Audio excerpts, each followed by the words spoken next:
Kenya, lakini I stay with my family. Familia yangu tuko hapa Kigali, tumekuwa huku miaka 4, and I'm an educationist. Mimi ni mwalimu pia, and I'm very excited today that we're going to be talking about issues related to mental health. And we have very able guests working every day, wanafanya kazi kila siku kwa hiyo sekta ya mental health. So tunajua tutasikia mambo mazuri mazito ya kusaidia.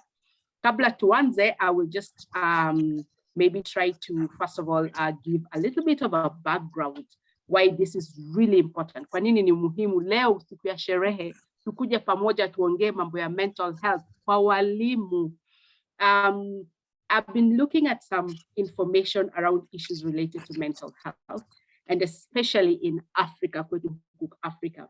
And there is every indication that mental health is actually a big issue, even though we do not talk about it every day. And don't worry, our Onesmo atatusaidia kuelewa mental health kwa hakika inamaanisha nini.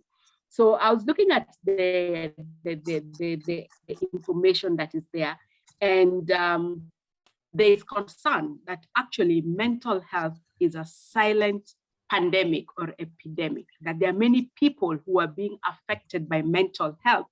Lakini hatujui, looking at Africa especially, I was looking at numbers that suggested that over 100 million Africans suffer from one kind of mental health called depression. Now, Onesmo atatuambia na of course Bosco what depression looks like.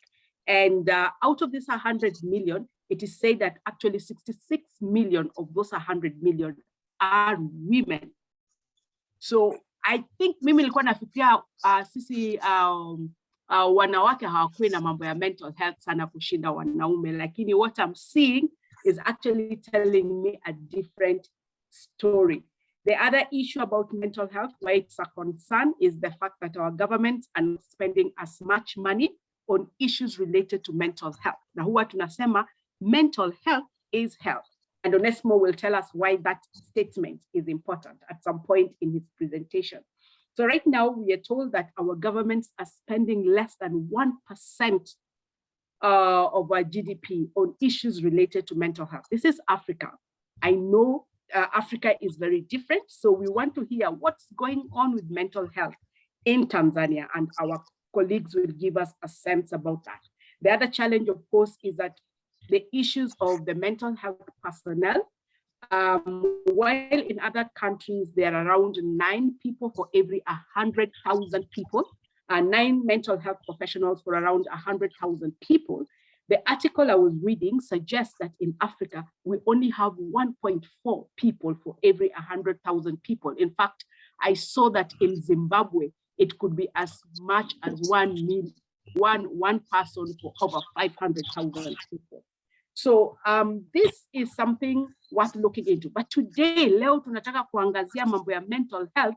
What is mental health? Alafu tuiangalia kwa makini kwa nini inabidi sisi kama walimu, or those of us who are working with teachers, why it is important for us to have a conversation with our teachers, to raise an awareness with our teachers about mental health. I think I just want to flag out as I finish that recently the world leaders gathered in United Nations for a big summit called Transforming Education Summit. And it was about reimagining education. And I know TENMET also had a conference in August, also looking about the issues of reimagining education, the issues of transformation of education. And at the end of the conversation in September at the UN headquarters, one of the key agreements was that for us to transform education, for us to reimagine education where it should be, teachers must be at the center of that transformation. So teachers are central, and that was part of the theme of this year's World Teachers Day on October 5th. But on the other hand, when we celebrated the World Mental Health Day, I think on October 11th or 10th, Onesmo will tell us, the health persons, World Health Organization said, wait a minute, people, everybody needs to prioritize mental health. So we are saying, if teachers are going to help us drive the transformation of education in Africa, in Tanzania, one of the things we need to start looking into or prioritizing, tuangalie kwa makini na tuishughulikie, ni mambo ya mental health ya walimu. When I looked at research and conversation, there's a bit of conversation kwa mental health ya wanafunzi, lakini kuna gap ya kuongea mambo ya mental health ya walimu. But before we can say why it is important for mental health ya walimu, itakuwa muhimu kwanza tuelewe mental health kwa hakika inamaanisha nini. And that is where I want to bring my brother Onesmo Petro, to introduce himself again, just in case there are people who have come when you're after introduction. Ndio tueleze mental health. What is the meaning of mental health? So Onesmo, over to you.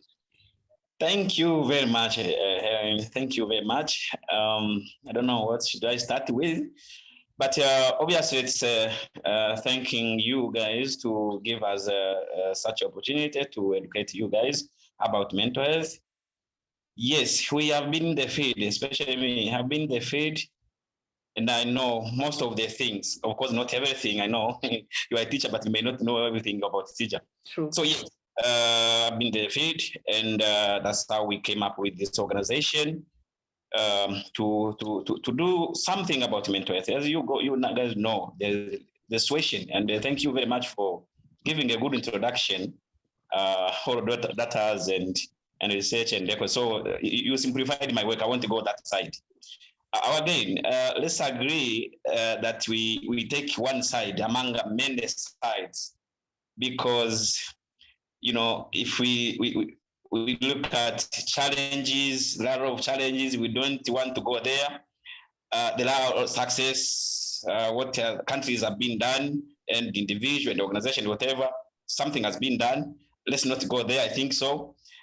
There are, I wish I'm okay to go any side, but I feel we can stick on one side on understanding what is mental health, understanding how we can take our own, understanding the situation here. Of course, I can elaborate a bit about the situation, but mostly, do you even know what to do? Do you even know what are mental health? Do you even know causes? Onesmo, naomba nikukatize kidogo, naomba uswitch kodi tafadhali kidogo. Ni switch nini? Kiswahili at least kidogo. Kiswahili. Okay. So okay. Asante. Yeah. Ndio hivyo. So tutajikita sana kwenye kuelezea magonjwa, kuelezea changamoto tunazokumbana nazo, ni namna gani unaweza ukapata hizi tatizo, au namna gani unaweza ukaepukana nalo.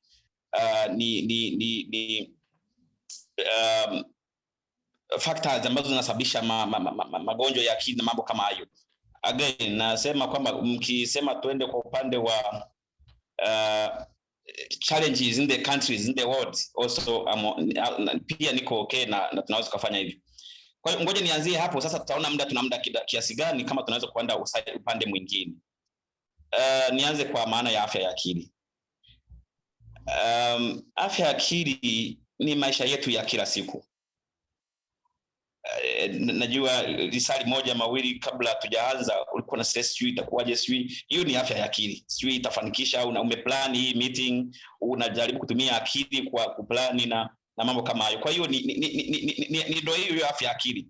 Sasa kufanikisha kwake mpaka tuko hapa pamoja, hiyo ni afya ya akili. We are talking about mental health.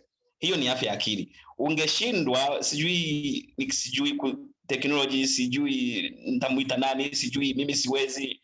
Hizo sasa ni upande mwingine ambao itakuwa kwenye upande changamoto ya afya ya akili, au hata kuelekea kwenye magonjwa ya akili. Lakini afya ya akili ni pale ni ule ustahimilifu, ni ule ustawi wa mawazo yako, kwa maana ya fikra unavyofikiria. Ni ustawi wa matendo yako ni yapi, ustawi wa mawazo, fikra, tabia, mambo ya namna hiyo yakoje, yana changamoto hawa yana changamoto. Afya ya akili ni pale najaribu kutumia lay language ili tuweze kuelewana. Afya ya akili pale mnajua kwamba kila siku kuna changamoto nyingi. Sisi ni walimu, unaamka asubuhi, mimi si mwalimu, nyinyi ni walimu, baadhi yenu au wengi wenu. Unaamka asubuhi, lazima uende shuleni, uplani shule nani masomo yatakuwaje. Wanafunzi inabidi washinde. Mkuu wa shule kuna vikao amenipa, kuna kazi amenipa. Yani kuna changamoto nyingi za kila siku. Sasa ukiachana nyumbani wenyewe hujajua umeachaje. Sijui kuna hizi shughuli za kiuchumi, najua ni mwalimu unapata mshahara, lakini unawezekana umewekeza sehemu nyingine, umewekeza kuzalishana, sijui ndio hiyo mikoba, sijui ndio nini, au umeweka sijui nini. Yani kuna vitu vingi, kuna changamoto nyingi, kuna maisha ya kila siku, ndio hiyo maisha yanapanda na mambo kama hayo. Sasa afya ya akili ni pale unapoweza kumudu hayo mambo yote. Yani wewe tunapokuona kwamba umeamka asubuhi, ukaenda kazini, ukatoka jioni, ukiwa na furaha yako, ukiwa na amani yako, ukiwa na uelewa wako, ukiwa comfortable, haijalishi umepitia changamoto zipi, hiyo ndio afya ya akili. That's a lay language. Kwamba wewe unaumwa, umekuwa kitandani kwa mwezi au hospitalini, unaumwa labda malaria, magonjwa haya ya kawaida. Unatumaini utapona, unatumaini unapewa madawa, unatumaini daktari atakusaidia, unajua utapona, yani you are so positive. Hiyo ni afya ya umekuwa na changamoto katika mahusiano, umekuwa na changamoto kwenye kazi zako, umekorofishana na mwalimu mkuu au afisa elimu au sijui nani, changamoto kubwa mpaka wakati mwingine unanyuma hata mshahara wako, lakini unastahimili, unayapita hayo yote. Hiyo ni afya ya akili. Tunaongelea asante. Endelea Onesmo, lakini nataka tu kuambia wasee ama wenye wanatusikiza kwamba tukisikiza unaweza kuwa uko na comment ama uko na swali vile unasikia Onesmo akituambia, kuwa na nafasi ya kutext kwa chat. Nitakuwa naangalia ni nini iko kwa chat, na kama kuna comment ama swali nitakuwa naisoma pengine. So tusingoje mpaka mwisho. In case kuna kitu inakimbia kwa akili yako, tafadhali kuwa na freedom ya text. Tukiendelea ndio tukue na conversation. Tunataka tuwe na conversation. Asante Onesmo. So Onesmo, just to try and rehearse ile yenye umesema, yale maneno muhimu yenye nimesikia tukiongea mambo ya nini hasa ni mental health. Umeongea mambo ya mafikiri, na iko na connection na matendo, iko na connection na tabia. Umeongea maneno ya kuwa na amani hata kama unapitia changamoto. Umetumia hiyo example kwamba pengine umekuwa mgonjwa, lakini kwa akili yako unasikia, ama kwa moyo yako unasikia amani. Basi unasema kama ni hivyo uko na ustawi ya mental health. I mean, it's one of the signals. Lakini huko nyuma pia umesema pengine umekorofishana na mwalimu, na lakini hujastahimili kitu kama hiyo. Lakini nilikuwa nataka uconnect mambo ya behavior, kwa sababu unafikiria the three things umeongea about. You feel is emotions. You talked about your mind. You're being able to plan things and put it together using your mind effectively, like you're saying. Tukipanga hii mkutano, tumeweza kupanga na tumekuja hapa, umetumia akili, and that is part of kuonyesha kutumia akili yako kuwa basi kuna ustawi huko. Lakini ukasema kuna mambo ya tabia, na kweli unaweza kuwa umekorofishana na haikujalishi, but could that be a sign of mental health in terms of behavior yako, tabia yako inaweza kuonyesha kwamba kuna mental there's a challenge that you might need to look into, kwa sababu pengine saa zingine hatujui. Asante. Nilikuwa najaribu kuclear, watu wao wana confuse afya ya akili na magonjwa ya akili au changamoto. Sasa nilikuwa naelezea ya akili. Sasa tunapokuja kwenye afya magonjwa ya akili au changamoto za kisaikolojia, ni kwamba umepata hizo changamoto, umeshindwa kumudu. Nitakwenda kwa mfano, unahisi huwa kuna zamu za walimu, kwa sababu na mimi nimekuwa mwanafunzi. Sasa umepata changamoto nyumbani, labda mtoto anaumwa au mwanaume mke wako au nani, changamoto yote. Sasa ukashindwa kuendesha ile zamu, na aidha ukamtuma mtu akakusaidia, lakini sasa umeshindwa kutafuta alternative kwamba okay, nahisi naweza kumpata mwalimu akanisaidia zamu hii, nitampelekea siku nyingine, nitamwendeshea hiyo zamu siku nyingine. Ukashindwa kufikiria kitu cha namna hiyo, ukapaniki, ukaona mimi nitafanyaje? Alafu sasa kumbuka hapo una changamoto huko nyumbani, hujui namna kutendo. Yani hiyo sasa ni changamoto ya kisaikolojia. Hatujaingia kwenye ugonjwa. Hiyo ni changamoto. Haya, mwanafunzi anapaswa aende shule, mtoto wako, na unamlipia karo. Wakati huo una karo, una pesa ya kulipa. Mwalimu unapigiwa simu, mtoto wako anahitaji karo, na wakati huo una hela. Umeshindwa kuangalia alternative, labda kukopa au kufanyaje, lakini ukapaniki, ukamtoa mtoto, ukashindwa namna ya kutatua. Na sasa hiyo ni changamoto ya kisaikolojia. Ni kama bosi amekupa labda upange mkutano huu, unasema mimi nitaanzia wapi? Mimi siwezi, lakini bosi huwa ananionea. Kwa nini ananiona mimi tu nipange kuongea na hao watu? Hiyo ni changamoto ya kisaikolojia. Tunapokuja kwenye ugonjwa sasa hizo changamoto ndogo zinapoendelea, of course ukiachana na ile magonjwa ambayo unazaliwa nayo, nitakuja kuelezea baadaye. Kuna magonjwa ya kisaikolojia na magonjwa ya afya ya akili, lakini kuna ambayo yanatokana na maisha yetu ya kila siku. Sasa naongelea magonjwa ambayo yanatokana na maisha yetu ya kila siku. Sasa unaposhindwa kwenda mambo, ukaenda kwa mfano kama depression, ukaenda wiki 2 mfululizo, siku 14 mfululizo, unakuwa na stress, unakosa usingizi, unaanza kujitenga, unaanza kuwa na hasira, unaanza kuwa, sasa tunaelekea kwenye ugonjwa wa akili sasa. Kwa hiyo ndio tofauti ninayojaribu kutengeneza kwamba afya ya akili, changamoto za kisaikolojia na magonjwa ya akili au ugonjwa la akili. Tofauti ni hiyo. Ni pale unapoweza kumudu haya yote, changamoto hizo zote. Changamoto ya kisaikolojia ni pale ambapo una panic, unashindwa namna ya kufanya, unakuwa na stress na nini, yani una panic kiasi kwamba upati njia. Magonjwa ya akili pale unashindwa kabisa, na inaanza kuletea dalili kwamba behavior zako zina change, mtazamo wako una change, zako zina change, zinakuwa negative, most zinakuwa negatives. Kwa hiyo sasa ni ugonjwa wa akili. Ndio vitu vitatu hivyo nataka nitofautishe. Sijui kama nimeeleweka, na kama kuna mwenye swali lolote. Nadhani tunakufuatilia vizuri na kwa makini. Na kabla sijauliza the next swali lingine, nataka kuona hapa Nicodemus amesema jambo hapa. Amesema afya ya akili imebaki kuwa maneno, na ni kweli walimu wanateseka na hilo mno, hasa baada ya kumaliza muda wake wa kufanya kazi, yani retirement, kazi na mahitaji, na kaweka ... na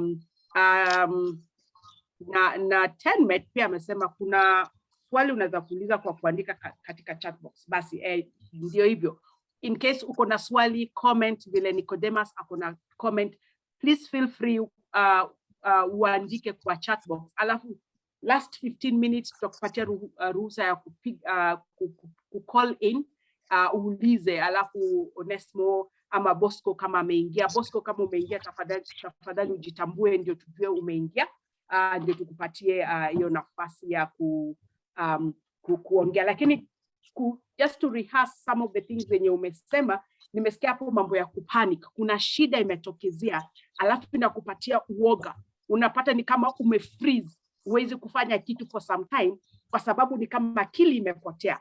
Sina pesa, ama mwalimu ameniuliza nifanye hivi, na ni kama akili yako imepotea, uone vile utaweza. Mambo ya panic umeitoa hapo kama changamoto ya kisaikolojia.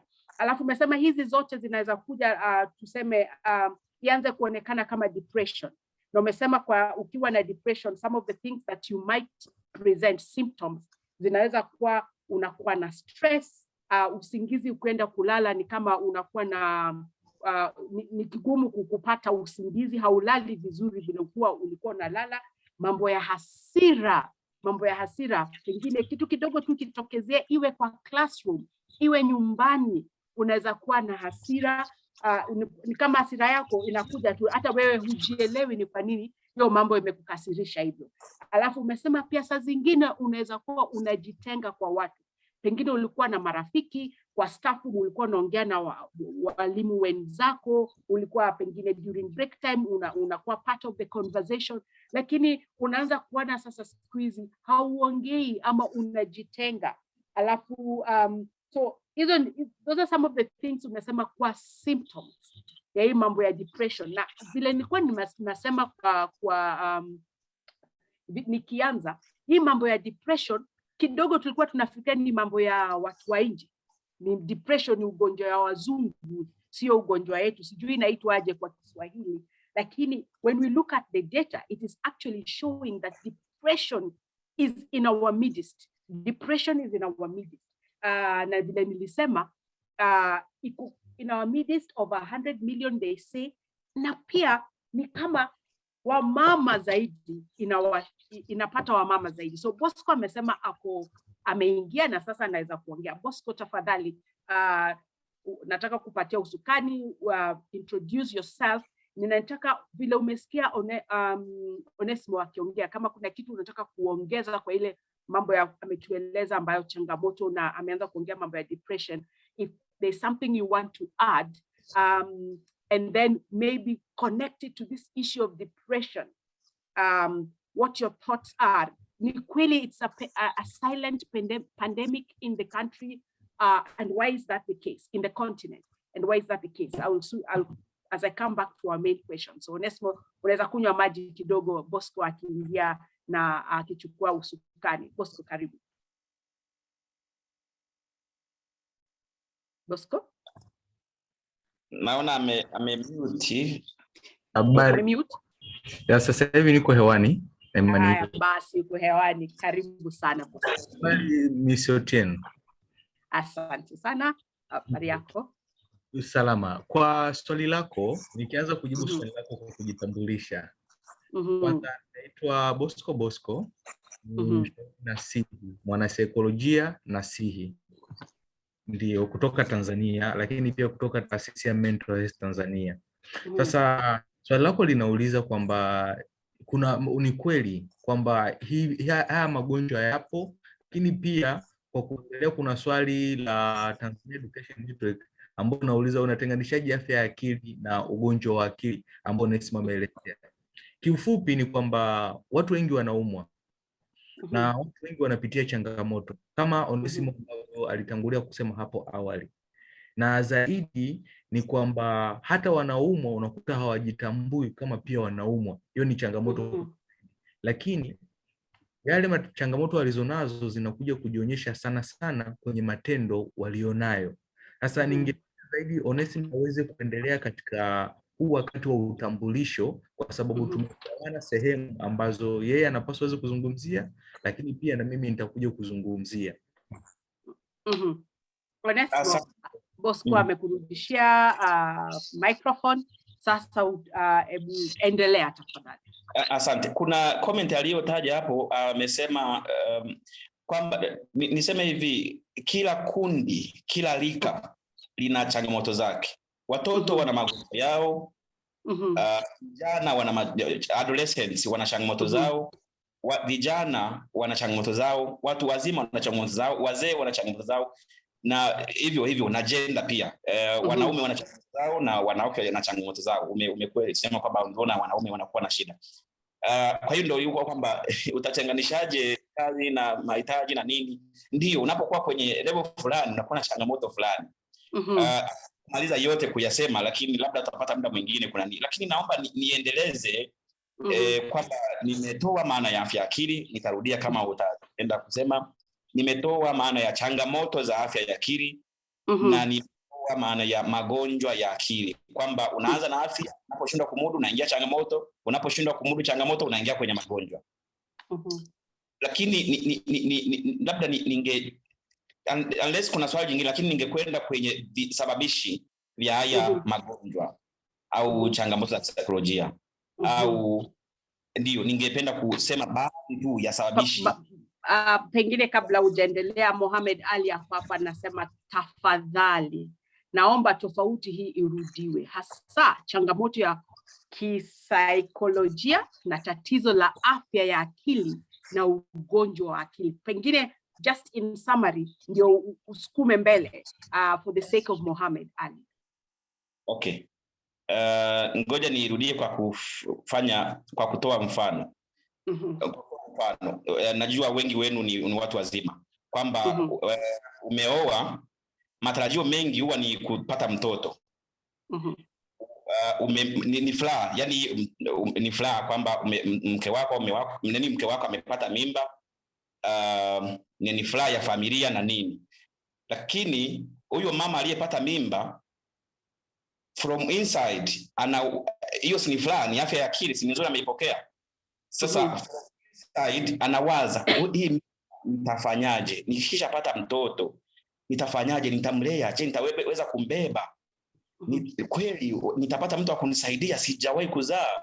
Sasa hiyo ni psychological challenges ambayo ni changamoto ya kisaikolojia. Yani anapata changamoto kwa ajui kama ataweza kulea mtoto, kulea mimba, wala hakuna shida yoyote. Yani sio mgonjwa, sio ni kawaida, yani ana shida yoyote. Ila mawazo yanamjia, je, huyu mtoto, hii mimba nitaweza kuibeba? Nitaweza kuzaa vizuri? Je, mtoto je akishazaliwa nitapata matunzo, nitafanyaje? Yani anaweka mawazo hayo. Hiyo ni changamoto.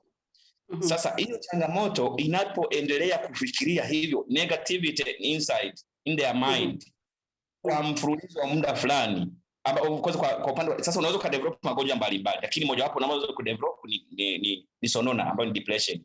Ikiendelea mawazo namna hiyo kila siku kwa siku 14 unaweza ukadevelop ugonjwa wa akili unaitwa sonona. Tumetoka kwenye furaha, umepata mimba, ni kitu cha furaha cha amani na nini, ukawaza from nowhere, hujapata shida yoyote, lakini ukawaza kuanza mtoto nitamtunza, mimba nitaitunza, nitafanyaje? Yaani unaona kabla ya unknown. Changamoto. Gonjwa linakuja sasa baada ya muda fulani, unashtukia bila kupata ufumbuzi au kupata mtu kumwambia bwana, hey, this is normal, it's okay, yani hakuna shida, bila kupata mtu namna hiyo. Na matimbaya sema kwa mtu yeyote, kwa sababu ukimwambia mtu atakuelewa na atakuelekeza. Usiposema wewe mwenyewe unaitunza, unaogopa hata mwambie mwenzako, unapoendelea kuitunza inakupa shida moyoni, alafu hatimaye unakuta umedevelop ugonjwa. Hiyo ndio tofauti.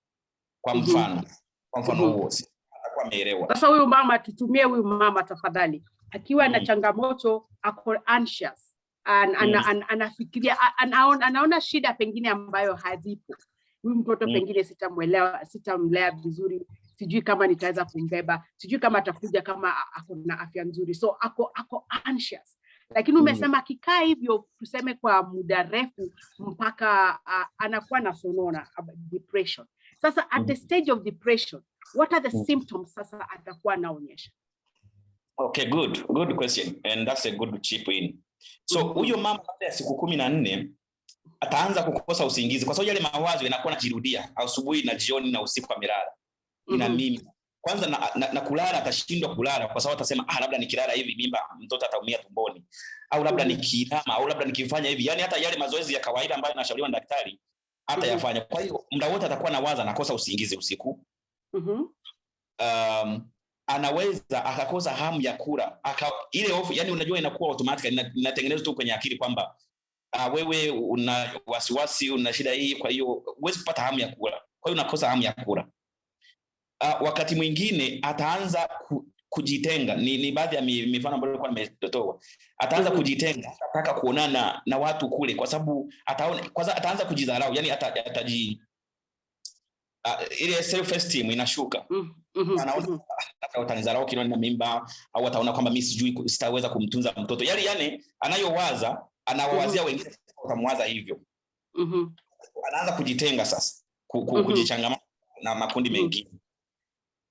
Inaweza ikaenda ikamfikisha ambapo na uwezi amini yani ni true, it is very possible kwamba inapoenda mbali anaweza kaanza labda mimi nijitoe uhai labda ili nisije nikaaibika mimi za mtoto. Yani anaweza labda nijitoe nijiwahi kabla nitaanza sijaanza kuaibika. Kwa anaweza kuwa na mawazo ya namna hiyo, nijitoe uhai ile sisi. Unaona, anaweza kukonda weight loss kwa sababu ya mawazo hayo, na kwa sababu ya kukosa usingizi, kwa sababu ya kutokula, kwa sababu, lakini pia mwili wake unaweza ukawa ukaanza kushambuliwa na magonjwa kwa urahisi, kwa sababu wanapoanza mawazo negative inapunguza immunity ndani ya magonjwa mengine. Lakini hata licha ya immunity, mwili mwenyewe unaanza kuwa anaweza kuwa nasikia maumivu kwenye viungo vya mwili, mikono, mabega, anaanza kusikia maumivu ambayo yamesababishwa na mawazo. Unaona, kama nilivyosema, anaweza kushambulia na magonjwa mengine kwa sababu ya ile immunity inashuka. Kwa hiyo sasa tunasema ameenda nani. Of course kuna magonjwa pia ambayo depression ambayo pia ni mmeshasikia nini inaitwa kwa Kiswahili kichaa cha mimba. Wapo ya sababu ni hizo. Unaona kwamba anakuwa na hali ya namna hiyo. Kwa hiyo ndio depression inavyokuja, kama nimejibu swali lako. Umejibu vizuri. Alafu tunataka sasa sijui ukikunywa maji, kuna comments huku zinakuja. Nicodemus amesema mental health, when we say afya ya akili, imebaki kuwa ni tukio. Hii imeanzaje? Sijui kama unaelewa swali la Nicodemus. Lakini pia alikuwa amesema, nadhani pengine hapa tukianza kuangalia ni nini inaleta hizi, inaweza kuleta some of hizi hizi psychological challenges which then can come into now the mental health issue. Nicodemus alisema anajua nini mambo kubwa ya kuongea juu yake, pengine hata sio kwa hii semina pekee yake. Amesema afya ya akili imebaki kuwa maneno, na ni kweli walimu wanateseka na hilo mno, hasa baada hiyo tulikuwa tumesoma. Alikuwa amesema mambo ya, kuna mwenye alikuwa amesema mambo ya alisema hivi, nani abebe mzigo? Nani abebe mzigo huu wa kuwasaidia walimu, na njia zipi? Who will be responsible? Walimu wanapata mshahara tu na hautoshelezi. So anasema I think what's coming out from Nicodemus kuwa tukiendelea kuelewa hizi maneno ya changamoto, na tukiendelea kusikia maneno ya mental health, huyu anasema kweli kuna issues related to mental health, but who should be responsible kuwasaidia walimu? And I think anasema kwamba one of the issues yenye pia ulikuwa umesema tukianza, part of it could be financial challenges.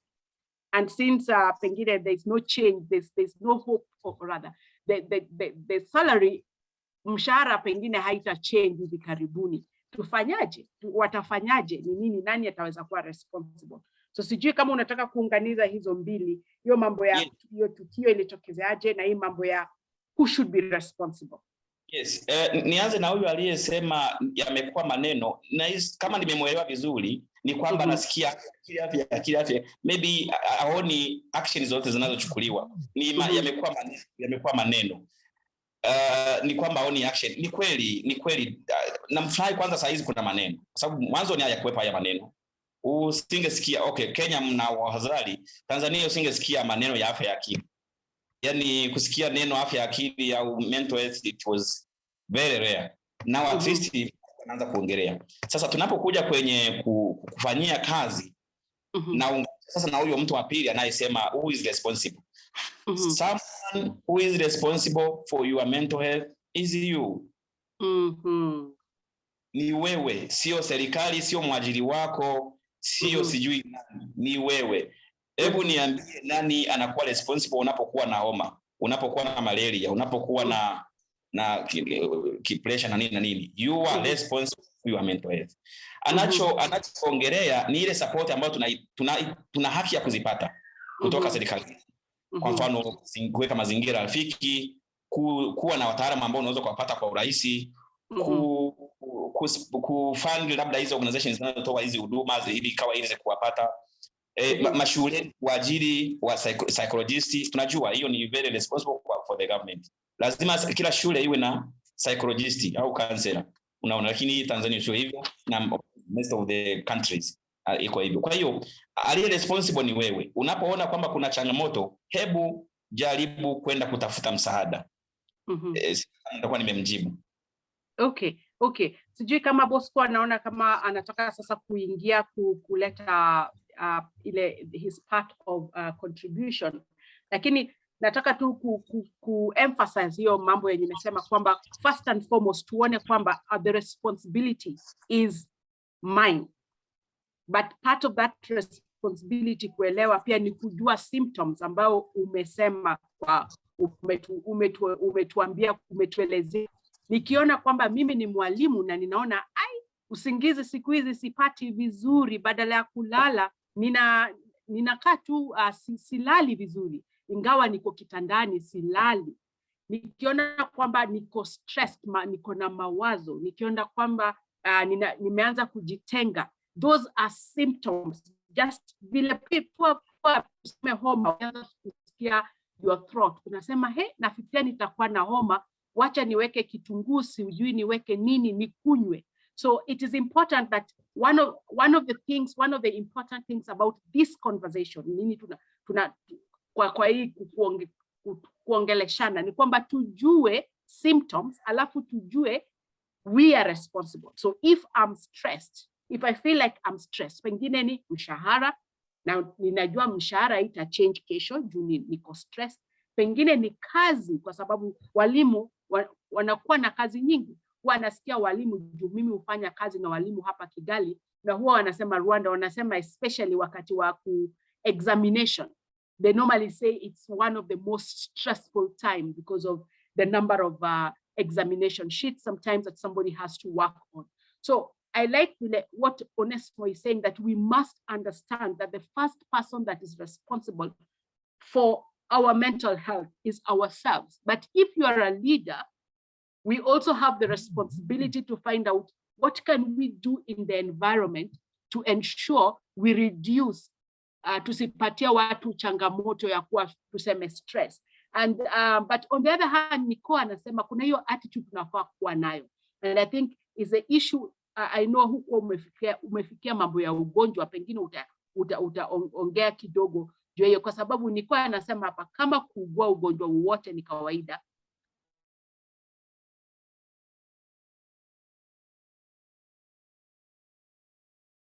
apata matibabu. So already that might be existing towards mental sickness or mental health. Anasema kuna watu ni wagonjwa wa daima na kila siku wanatumia dawa na wanaishi miaka mingi tu. So the most important thing to me is not mental illness, but is management of the mental sickness. Najua waliokuwa wametupa nguo na kuishi porini na kupona baada ya kupata tiba. Na sasa tukifika hapo pahali ambapo mtu anatupa nguo, ulikuwa umeanza na mambo ya depression, silali, niko stress, sikuli vizuri, pengine naanza kuwa na mwili inaniuma, lakini kuna hapa pahali anasema unaweza kufika hapo pahali umetupa nguo. And I think for a long time in Africa tungesema mambo ya mental health, ile picha ingekuja kwetu, yule mtu mwenye hana nguo pengine sokoni ama porini. Ni nini unaweza comment hapo kabla tujaleta Bosco? Sorry, sijui kama imekuja kwangu, lakini hiyo itajibiwa kwa kuonesha baadhi ya sababu zinazosababisha na magonjwa ya akili, kwa sababu mfano huyo uliyosema kwamba na nguo na nini, asafu mtu anashangaa, tunawaona huko mitaani inakuaje. Kuna visababisha ambavyo vinasababisha mambo kama hayo uliyoelezea. Ni kwa dakika 2-3 hivi niingie visababishi na sisi tutumie approach ipi ambayo itakuwa ni simple na muda mfupi, lakini kuna magonjwa ambayo tunarithi. Hiyo depression ambayo umesema, kama kuna mfululizo wa depression kwenye familia yako, tegemea kwamba kwenye vizazi vyako unaweza kupata mtu ambaye anakuwa ni rahisi kupata depression. Kuna magonjwa kwa mfano kama schizophrenia, ni magonjwa ya kurithi. Kuna magonjwa kwa mfano kama bipolar, ni magonjwa ya kurithi. Kwa hiyo ni genetics, hiyo ni biology. Okay. Now, and before we go on, just so that we will not confuse people, because I think there's always this thin line. And I know you had already umeelezea, lakini ni vizuri tuirudie mara nyingi. Tukiendelea na discussion. Ellen Otaro anatukumbusha hapa, na ni vizuri hii maneno. Anasema mental health is not the same as mental illness. We need to be careful in unpacking the two different issues. So hata tukiendelea, kwa sababu saa zingine and that's why I was saying ni mambo ya kutoa nguo. I think hata tukiendelea ni vizuri tunarudia kidogo kidogo hii maneno ya mental health na mental illness. Juu ulikuwa umeanza vizuri, ukaanza na changamoto ukafika hapo. Pengine kuna watu wameruka wakafika mental illness. So even as you continue to make your statement, kutuelezea hii mambo ya, for example, inheritance, the different kinds, ni muhimu tuwe tunahimiza hiyo maneno ya kwamba mental health, mental illness. So just to keep clarifying to people. Thank you. Kwa sekunde nirudie kidogo kwamba tusiconfuse au tusichanganye maneno matatu. Sentences tatu. Afya ya akili, mental health, changamoto za kisaikolojia, psychological challenges, na magonjwa ya akili, mental illnesses, au common neno ambalo linatumika sana, mental disorders. Mental illness au mental disorders, magonjwa ya akili. Kwa hiyo kuna afya ya akili, kuna changamoto za kisaikolojia na magonjwa ya akili. Afya ya akili ni pale unapoweza kumudu maisha yako ya kila siku bila kujali changamoto unazopitia. Hiyo ni afya ya akili. Unajua kabisa kuanzia asubuhi mpaka jioni unakutana na changamoto nyingi. Usafiri kukosa, traffic jam, kazini umechelewa, mtoto amekuvuruga asubuhi, au ni mwanandoa amekuvuruga asubuhi, unakwenda kazini bosi mnakorofishana. Yaani kila siku kuna changamoto za hapa na pale. Sasa unapoweza kumudu, ukafika jioni, ukapumzika, ukasubiria siku nyingine, hiyo ni afya ya akili. Changamoto ni pale ambapo unashindwa kumudu hizo changamoto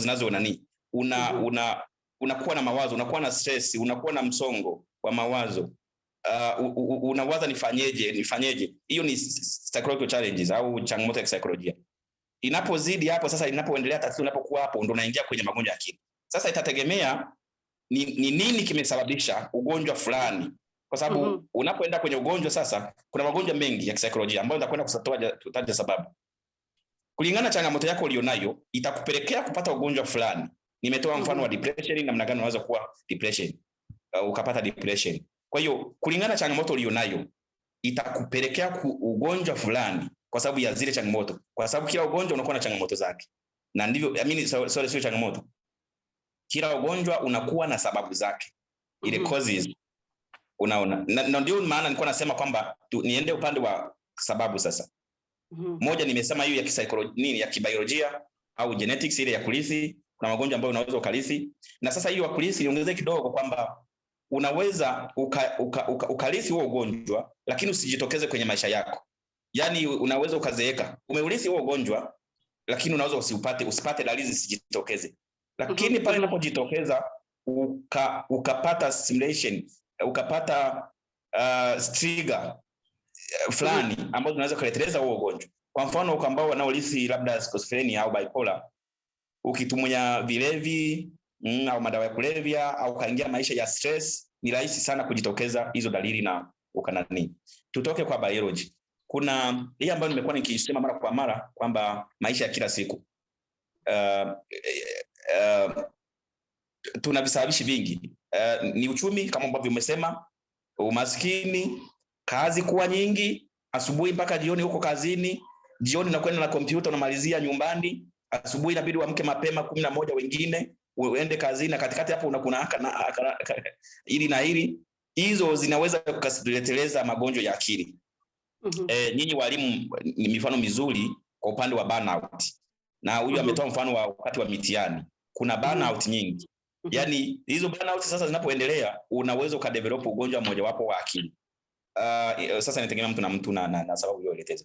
Kwa hiyo maisha yetu ya kila siku ni visababishi tosha vya baadhi ya magonjwa ya akili.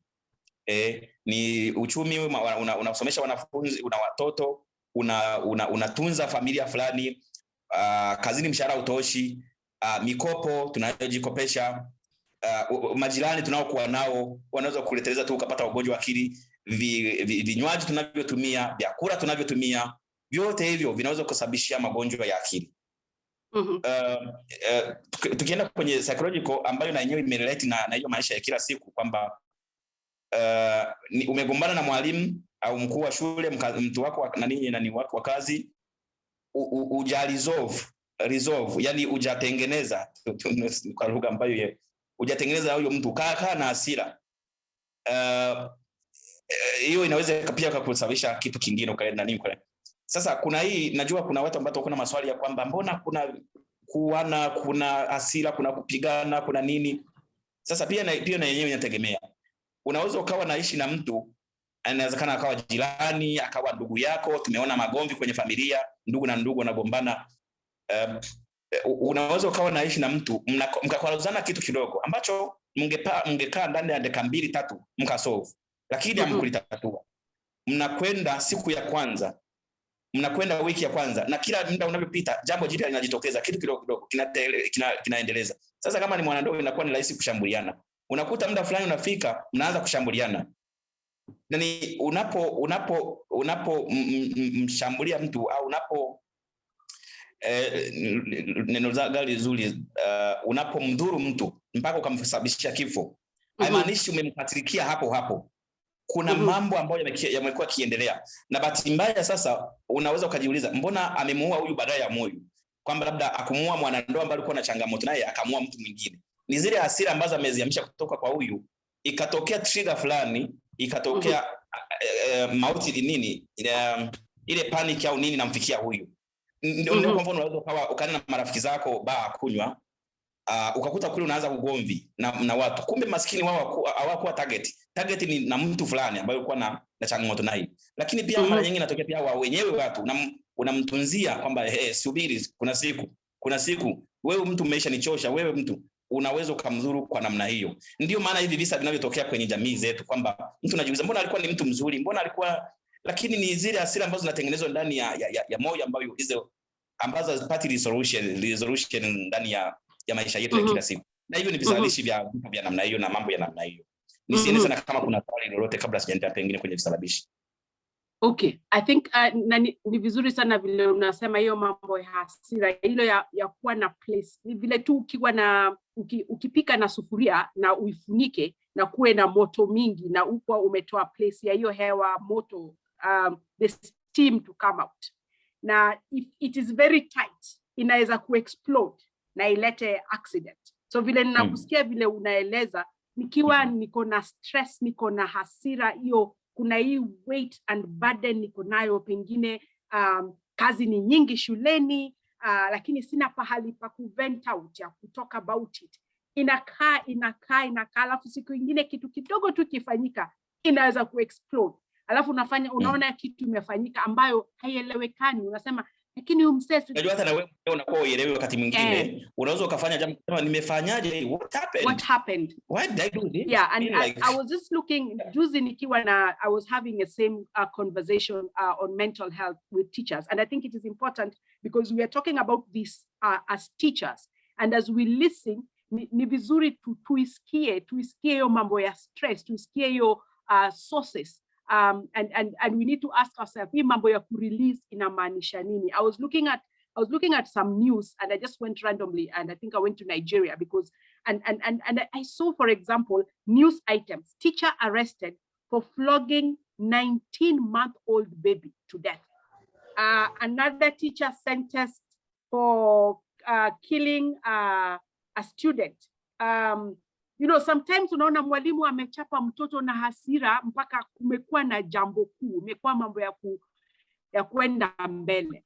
Lakini sio ati huyo mwalimu alikuwa na roho mbaya hapo.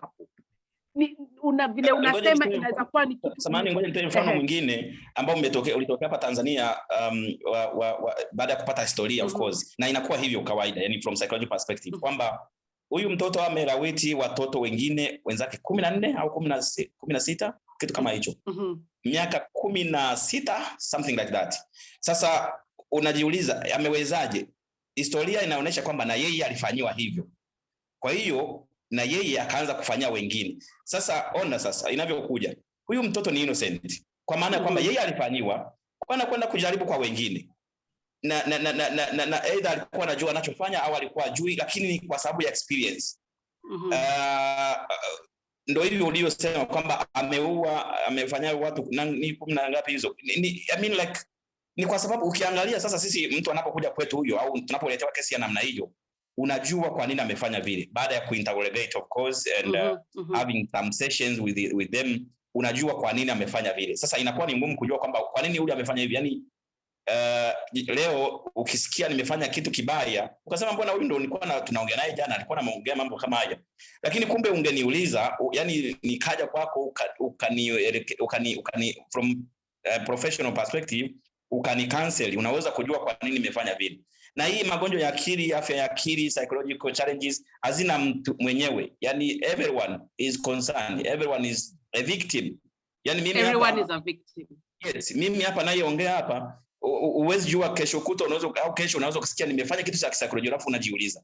And it's for everyone, no matter what your position, when ni psychology, I mean psychologist au when ni nani, everyone, when ni mtoto, when ni mtu mzima. Yes, sorry, I was chipping in kuonesha kwamba ile mambo yanayotokea kwenye jamii sio kwamba yametokea from nowhere. Ukimhoji mtu aliyesababisha utajua kwamba what happened, nini kimesababisha mpaka mtu akafika hadi namna hiyo. Very good, very good. And I think Bosco sasa ako tayari kuingia kuleta contribution yake.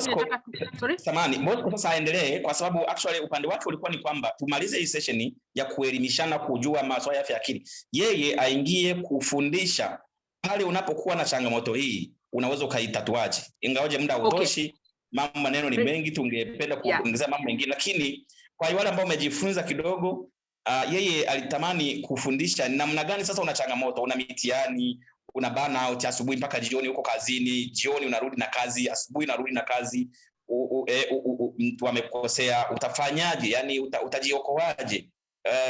Huduma ya kwanza itaanzia kwako, utafanyaje? Kama ambao wewe uko responsible kutunza afya yako.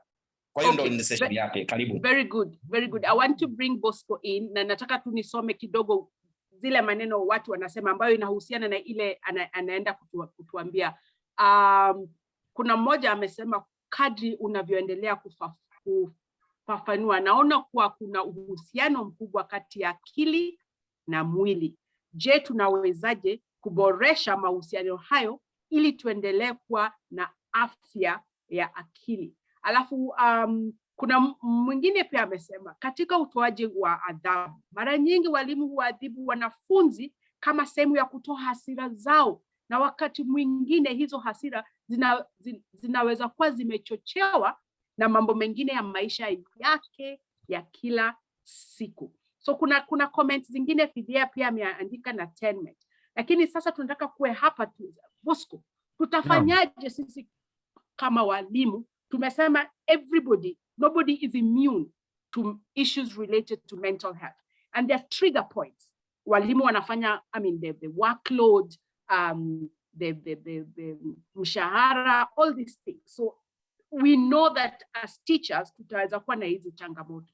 Ni nini tunaweza fanya ndio tushughulikie hizi maneno vizuri? Sasa nianze kwa kujibu swali ambalo limeulizwa na Tanzania Education Network kwamba ukipata ugonjwa wa kawaida unatumia dawa. Je, mental health dawa yake ni nini? Kwa sababu tunaenda kujifunza management ya magonjwa ya akili au changamoto za kisaikolojia usifikie hatua ya kuugua, kwa sababu lengo kubwa ni kwa ajili ya kuzuia wewe usiende kuugua. Kitu cha kwanza ni kwamba magonjwa ya akili yana dawa, lakini kabla hata ya dawa unaweza kujikinga, tofauti na ugonjwa wa kawaida wa mwili, kwa sababu magonjwa mengine ya mwili yanaambukizwa. lakini akili kwa kiasi kikubwa karibia 98% haiambukizwi, ni ndani kwa ndani. Vitu vichache tu ambavyo vinaweza kutoka kwa mtu mmoja kwenda kwa mtu mwingine kwa mfumo wa kuambukizwa, lakini si kama magonjwa yale ya kimwili ya kawaida. Sasa kwa kurahisisha ni kwamba ukiwa na magonjwa ya akili, ninajibu hili swali ni kwamba kuna kutumia dawa, kuna kulazwa hospitali, kuna kupata saikolojia tiba upande wa maongezi, saikolojia tiba maongezi, lakini pia kuna kupata tiba kwa kutumia vitendo, kuna kupata tiba kwa kutumia mazoezi, kuna kupata tiba kwa kutumia kazi. Haya ni aina mbalimbali ya matibabu ya afya ya akili. Lakini yote hayo ni matibabu, kuna ambayo ni lazima umeumwa sana ukifikia hatua ile ya ugonjwa. Lakini kabla hujafika huko, ni namna gani unaweza kujizuia? Tunarudi ile ya tiba maongezi. Lakini leo sizungumzii tiba maongezi. Ninazungumzia mbinu ambazo unaweza kuzitumia kabla hujafika kwenye hatua ya kutafuta tiba maongezi. Kitu cha kwanza, swali lingine ambalo sasa ukiangalia mbinu zangu zinaenda kujibu baadhi ya maswali pia. Kwamba kuna kitu kinaitwa mindfulness au meditation etc. Je, ni suluhisho kwa changamoto za afya ya akili? Kujikinga, hizi ni mbinu za kujikinga, lakini pia ni mbinu za kukusaidia kupambana na magonjwa ya akili, na kuna baadhi ya magonjwa ya akili ambayo yameorodheshwa yanaweza kupambana na mbinu hizo. Kwa mfano, ukiwa na ugonjwa wa wasiwasi, ukiwa na ugonjwa wa hasira, ukiwa na ugonjwa wa hisia mseto, ukiwa na ugonjwa wa hii panic and anger, hivi vyote, ukiwa na tatizo la usingizi, kwa sababu ugonjwa wa usingizi na yenyewe ni sehemu ya saikolojia, ukiwa na msongo wa mawazo, ukiwa na depression, sonona, hizi mbinu zinakusaidia either kukudhibiti wewe usifike kwenye ugonjwa, au kukusaidia wewe pale unapokuwa ni mgonjwa uweze kuendana na hali, usiende mbali zaidi au toke kule upone. Nitaanza kwa kuzungumzia mbinu mojawapo, kwa sababu ni muhimu kila mtu aweze kuelewa kwamba kukaa mbali na visababishi au kukaa nje ya triggers zinaweza kusababisha, au mazingira yanaweza kusababisha magonjwa ya akili au changamoto za kisaikolojia ni ngumu sana kwa kila binadamu. Sasa kama hiyo ni ngumu, tuweze kujua sasa mbinu za kutusaidia kuweza kupambana na ule ugumu ambao tunaenda kukutana nao, ndio lengo. Kuna zoezi moja linaitwa zoezi la kulegeza misuli huku tulia, ambao kwa Kiingereza inaitwa progressive muscle relaxation. Unapokuwa na mfadhaiko, kwa sababu ili uweze kupata magonjwa ya akili wakati uko kwenye changamoto za kisaikolojia zinakusababishia uwe na mfadhaiko. Unapokuwa na mfadhaiko, unaweza kufanya hili zoezi kwa kulegeza, unalifanya sasa. Kwa hapa napaswa niweze kufundisha jinsi gani linavyofanywa, lakini kwa mujibu wa muda nitatafuta zoezi tu dogo moja la kuweza kufundisha, lakini hizi moja tu nitaje jinsi zinavyofanya kazi. Kwamba ulegevu wa hili zoezi la kulegeza misuli ni moja ya njia ambayo inasaidia kwa kiasi kikubwa pale mtu anapokuwa ana changamoto ya kupata usingizi, anapokuwa na kiwewe, anapokuwa na msongo wa mawazo, anapokuwa na hamaki au panic attack, anapokuwa na hasira. Inamsaidia kumrudisha kwenye hali ile hapo awali, kwa sababu misuli yake mara nyingi iko kwenye hali hiyo, unakuta imesinyaa na iko kwenye mfadhaiko. Kwa hiyo kuna namna ukifanya, sasa inahitajika hapa nitoe mafunzo. Kuna namna ukifanya kwa kutumia viungo vyako inakusababisha ule msongo wa mawazo, ile hali ulionayo kupungua, na baadaye ukifanya zaidi kuweza kuisha. Hii ni mbinu mojawapo. Kwa kuifahamu ni nzuri, lakini mbinu nyingine ni mbinu ambayo yenyewe inazungumzia sana sana uandishi. Sisi nyinyi ni walimu, ni mara ngapi mnaandika kwenye ubao, wale ambao wanatumia ubao? Lakini ni mara ngapi tunaandika kwenye karatasi, wala ambao tunatumia karatasi katika kufundisha? Wangapi ambao unakuta tunatumia zile hizi B chart za kufundishia? Lakini ni mara ngapi tunatumia muda kuandika mawazo yetu pembeni, yale vitu ambavyo vinatusumbua, ili ionekane kwamba tunavipresent kwa njia ambayo ni ya maandishi, ili visiweze kukusumbua. Maandishi, journaling au mental health diary. Journaling zamani tulikuwa tunaichukulia kwamba nakaa nayo kama mtoto, lakini sasa ukishakuwa inabidi uwe na mental health diary, udevelop. Mental health diary inakusaidiaje? Hii ni mfumo wa self report ya hali unayoipitia. Unajua unajiripoti wewe mwenyewe, inakusaidia kuweza kukinga na ile changamoto ambayo unaenda kukutana nayo pale mbele, kwa sababu unaiandika au ulionao unaiandika, na mwisho wa siku zinakuja mbinu mbalimbali za kusema kwamba hii inaweza kuachana nayo, hii inaweza kuisolve hivi, kwa sababu unaiandika. Unafanya self analyzation wewe mwenyewe ya hali ambayo unapitia. Lakini pia ukiacha hivyo, uandishi wa mawazo na hisia kwa wakati mmoja inakusaidia kuweza ile hali kuiondoa kwenye moyo wako kupitia kuandika. Uandike ukiwa unalia, uandike ukiwa unacheka, uandike ukiwa na huzuni, unapaswa uendelee kuandika bila kuwa na changamoto ile, bila kuhofia chochote kile.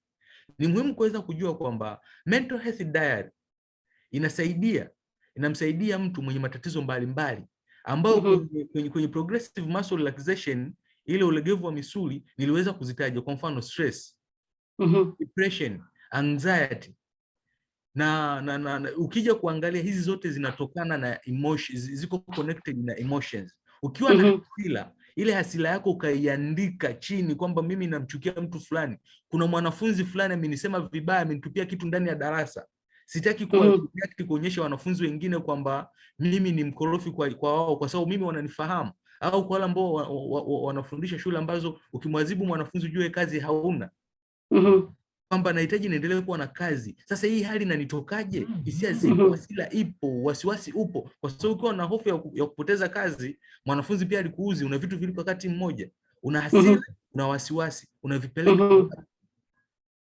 Kaa chini, andika, kuwa na mental health diary. Sasa kwenye kuandika inakusaidia kuwa na self evaluation moja kwa moja, kwa sababu unakuwa unaziandika, unaandika mawazo yako, kwa hasira yote ulionayo inaishia pale kwenye daftari, kwenye karatasi. Ukiwa na wasiwasi wote ulionao unaishia pale kwenye karatasi. Kwa hiyo utakuja kujihisi kwamba hapa nimepata ahueni. Watu wengi ambao tunakutana nao kwenye session kwa train hii, anakuambia sasa hivi niko vizuri sana, nimeona wepesi kwa kiasi kikubwa sana. Lakini kitu kingine, kuna namna, kwa sababu kuna kuhofia pia usiri wa yale mambo ambayo unayaandika, pengine labda utakuwaje kwa upande wako. Kuna namna ambavyo unaweza kufanya, ni namna tatu. Either utunze ile karatasi uliyoandika sehemu ambayo unaamini kwamba hakuna mtu anaweza kuifikia, kwa sababu tunazungumzia afya ya akili. Ni muhimu kuheshimu pia hata kile kitu unachokiandika, kwamba hiki kitu hapaswi mtu mwingine kukiona, kama mimi sitaki kufunguka kwa huyu mtu. Unaweza kutunza. Lakini njia nyingine ya pili, unaweza kuichukua ile karatasi ukaitupa, lakini au kuichana. Lakini njia nyingine ya tatu, unaweza kuichukua ile ukaichoma. Na watu wengi ambao unakuta wanachoma, huwa hisia zinakuwepo kwamba anachoma zile hisia mbaya ambazo alikuwa anaziandika. Anakuwa anajihisi ahueni bila kuwa na changamoto yoyote ile. Kwa hiyo ni njia nyepesi zaidi. Lakini njia nyingine ambayo kila mtu ambaye anapaswa aweze kuifahamu ni kupumua kiundani. Wote tunapumua. Kitu cha kwanza, we both breathe. How we breathe is different. Sasa hapa tuweze kuangalia kwamba unapumuaje ili uwe sawa, kwa sababu sio kupumua tu. Unapumua siku zote, tunapumua kama kawaida, tunasema kwamba mapigo ya moyo sijui anaenda kwa kiasi fulani, kwa hata jinsi unavyokuwa unapumua unakuwa unaongeza ile rate. Tuangalie unapumuaje ili uweze kuondoa kwenye changamoto za kisaikolojia, lakini pia isikuzuie hata kama ukiwa nazo, ukiwa na magonjwa, pale ambapo dalili zinaanza kuonekana uweze kupambana nazo, uweze kukabiliana nazo. Hii inakusaidia. Kuna kupumua kwa mfumo wa mraba. Wale walimu wanaofundisha hesabu wanaelewa mraba. Mraba tunazungumzia ni pembe 4. pembe nne zote zinazolingana 4 4 4 4 4. Lakini kwa lugha ya wenzetu wao wanatumia neno box, kwa sababu box wanaamini kwamba box linalingana. Kwa wanatumia box style, au sisi kwa kutoa, kwa sisi tujaribu kutengeneza kwa mazingira yetu sisi wa Afrika. Ni kwa namna gani unaweza kupumua kwa mraba? Ni kwamba ni muhimu kuweza kujua ukiwa na hasira sana, unapaswa upumue pumzi yote ulionayo nje ya mapafu kwa sekunde 4. Halafu unapumzika kwa sekunde 4. Hapo ukipumzika, ina maana unaikusanya ile hasira iliyoko ndani, wasiwasi ulioko ndani. Ukipumzika kwa sekunde 4, unapaswa uvute hewa kwa sekunde 4. Na hiyo hewa ielekeze kifuani kwako, kwa sababu hiyo hasira iko kifuani. Kuwa tu unafikiria, pumzi nenda kifuani, pumzi naenda kifuani. Utoi maneno, unafikiria, kwa sababu akili ina uwezo wa kuagiza mwili ufanye nini kwa wakati huo. Ile hewa itaenda ndani ya kifua. Kifua ndo kimekusanya hasira. Ile hewa utakaa nayo kwa sekunde 4. Ukikaa nayo kwa sekunde 4, unapoitoa inakuwa na ule msukumo wa hasira na kama vile uchafu wa hasira, unaitoa kwa kutumia mdomo taratibu taratibu kwa sekunde 4.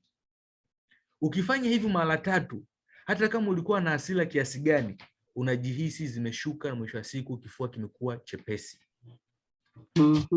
Hii ni moja ya mbinu ambayo ni nyepesi sana, natamani watu wengi waweze kuitumia, walimu wengi waweze kuitumia, hata wale ambao unakuta wanajikuta kwenye mazingira ambayo wanaudhiwa sana na wanafunzi, kiasi kwamba wengine mpaka wanafanya ukatili kwa wanafunzi kwa kuwachapa sana, au kwa sababu juzi kulikuwa kuna kesi Bukoba, mwalimu amempiga mwanafunzi hawezi kutembea. Unakuta ukija kuangalia, kufanya assessment, haya mambo yanahusika ya hasira, hamaki inahusika.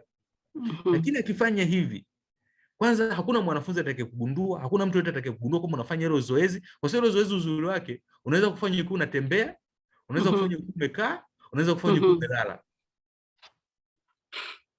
Unakuwa vizuri.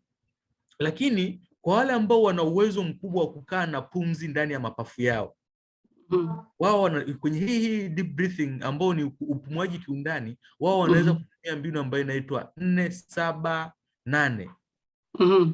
Mbinu ya 4-7-8 yenyewe inakusaidia kukaa na pumzi ndani kwa muda mrefu. Kwanza utapumua ile pumzi ulionayo, alafu utaanza kuvuta pumzi nyingine kwa sekunde 4.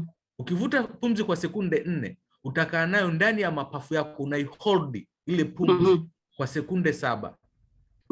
Hold ile pumzi kwa sababu ulikuwa na hasira. Hizi sekunde 7 zinatosha kukusanya zile fikra zote chafu ulizonazo juu ya mtu, zinakutosha kukusanya ile hasira yote ulionayo juu ya mtu, na mwisho wa siku unapumua, unatoa ile pumzi kwa kutumia mdomo. Usitoe kwa kutumia pua.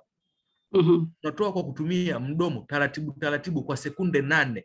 Na mara nyingi ukitumia sekunde 8 unakuta mpaka kuna kamlio kanatoka, na ukigusa ukiweka mkono kwa mbele, unahisi ile pumzi inapokuwa inatoka na tumajimaji ndani yake, mvuke wa kutosha, kwa sababu unashusha hasira, unashusha wasiwasi, unashusha depression, unashusha msongo wa mawazo, vinatoka na ile hewa. Hii ni mbinu ambayo walimu wengi wakifundishwa wataweza kumudu hisia zao, kwa sababu tunachokizungumza kwamba watu wengi wana hisia. Ni namna gani unaweza kuwa na emotional intelligence? Ni lazima kufundishwa mbinu kama hizi. Mbinu nyingine ambayo inaweza kuwa ni ya kusaidia, kulingana na swali pia la Tanzania Education Network, ni mindfulness. Mindfulness inaitwa kwa Kiswahili ni mbinu ya kuondoa ya kufanya utulie, kukuletea utulivu. Sasa utulivu unakuwaje? Watu wengi tunakumbana na changamoto nyingi pale tunapokuwa labda tuko kwenye hali za kusimamia labda wanafunzi au kwenye kazi zetu. Kwa mfano, ni wanafunzi wangapi ambao wengi tunakutana nao unakuta wanashindwa kumudu kufanya mtihani kwa sababu ya wasiwasi uliopitiliza. Ndio, lakini licha ya wasiwasi uliopitiliza, wengine unakuta mpaka wanatetemeka, mikono yao inatoa jasho. Na kuna walimu pia wako hivyo. Kuna walimu wako hivyo. Ukimdistract darasani, anakuwa hawezi kufundisha, hawezi kutulia. Akifokewa na mwalimu mkuu kidogo, akifokewa na mwajiri kidogo, anakuwa hawezi kutulia, anakuwa hawezi kufanya chochote kile. Akili yake inachanganyikiwa moja kwa moja. Hata ofisini pia hawezi kukaa. Ni namna gani unaweza kuirudisha akili yako kwenye ile hali ambayo unaihitaji hapo awali, uendelee kufanya kazi nyingi? Mindfulness, kuna maswali machache ambayo kwanza naweza kukuuliza kwamba have you ever been anxious about something? Wengi watajibu ni ndio.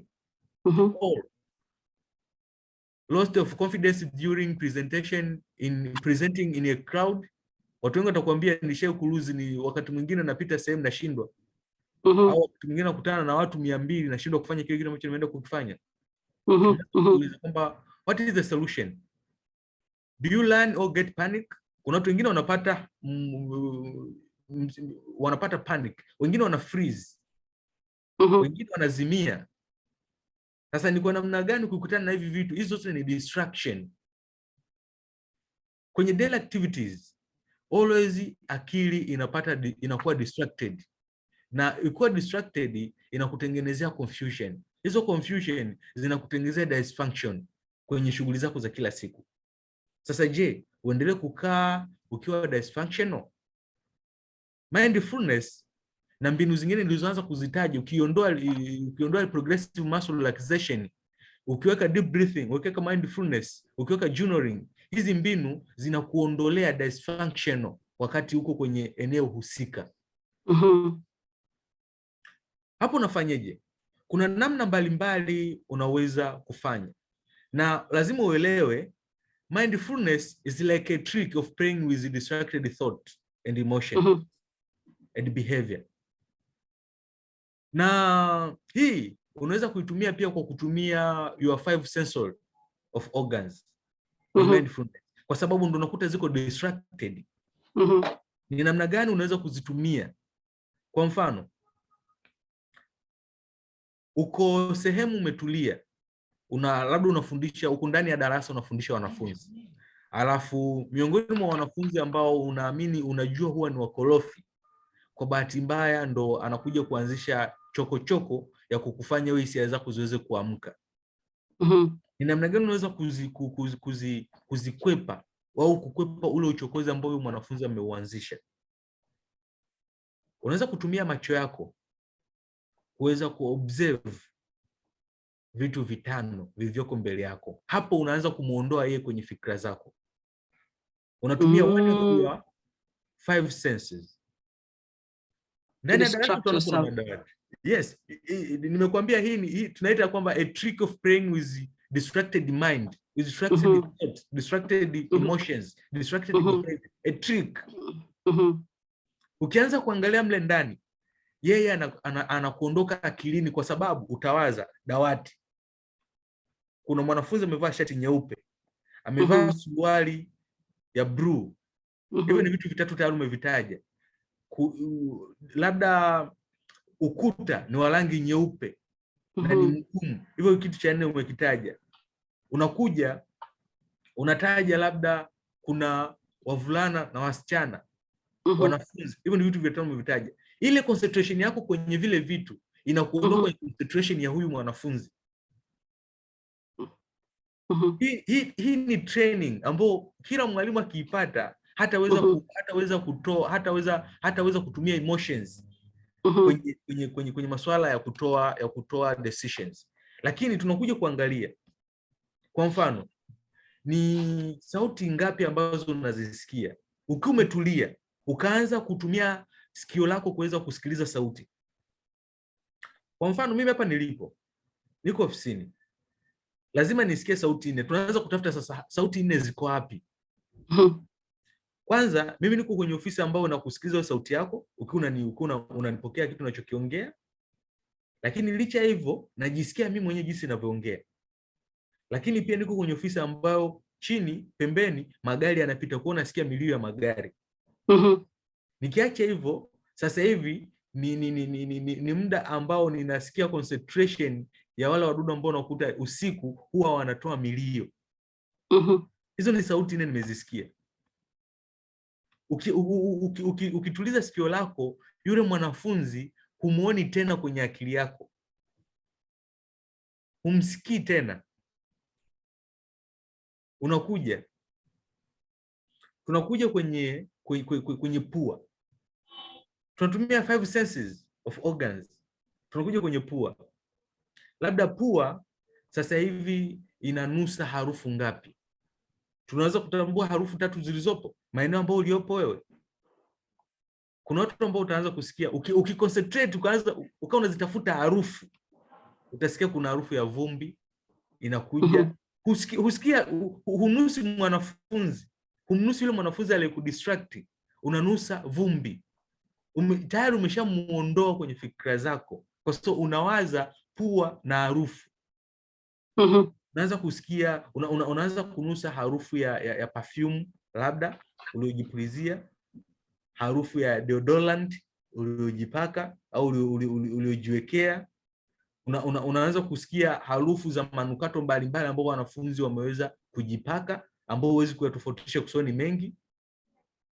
Tunakuja 5 senses of organ. Ngozi yako sasa hivi inahisi kitu gani? Kuna ubaridi, kuna joto, kuna jotoridi. Imekaa kwenye kitu kigumu, nahisi maumivu aina yote ile.